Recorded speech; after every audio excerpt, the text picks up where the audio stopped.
বিড়ি সিগারেট বিক্রি করার উপার্জন হালাল নাকি হারাম? যেই জিনিস খাওয়া, পান করা, ব্যবহার করা হারাম, ওইটার কেনা বেচা করাও।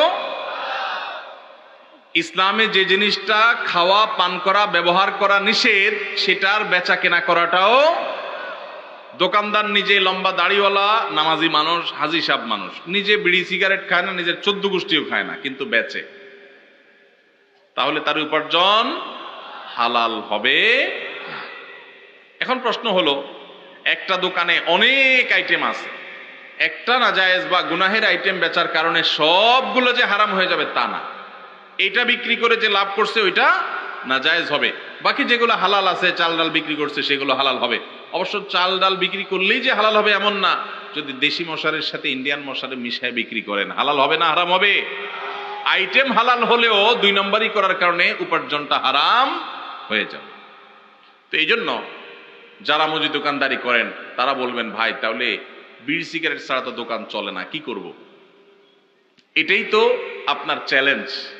আল্লাহর জন্য আপনি স্যাক্রিফাইসটা কি করলেন? কিয়ামতের ময়দানে আল্লাহর কাছে জান্নাত চাইবেন কোন মুখে? এটাই তো স্যাক্রিফাইস। এই স্যাক্রিফাইসের বিনিময়ে তো জান্নাত আশা করবেন।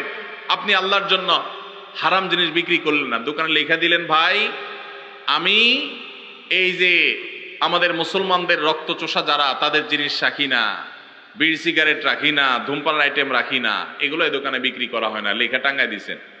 এতে কিছু বিড়িখোর, সিগারেটখোর, গাঞ্জাখোর কাস্টমার কমবে, এতে আপনার টাকা ক্যাশে একটু কম আসবে। ওই টাকা যদি আসতো ওইটা এমনিই বরকত নষ্ট করে দিত। ওই বেবরকতি গাঞ্জাখোর আর বিড়িখোর, সিগারেটখোরের টাকা না আসলে আপনার আল্লাহ তাআলা না খাওয়ায় মারবে না ইনশাআল্লাহ। এর জন্য হিম্মত দরকার হয়, হিম্মত। কিছু কেনাবেচা কম হোক, কিছু কাস্টমার কম আসুক, আমি একটু কম খাবো, আমার ইনকাম একটু কম হবে, বিনিময়ে আমি জান্নাত পাবো ইনশাআল্লাহ। মনে শান্তি থাকবে যে আমি ক্যান্সারের আইটেম বিক্রি করে একটা মানুষকে সর্বশান্ত করার দায়ে আমি দায়ী হলাম না। দোকানদার ভাই যত সিগারেট বিক্রি করলেন,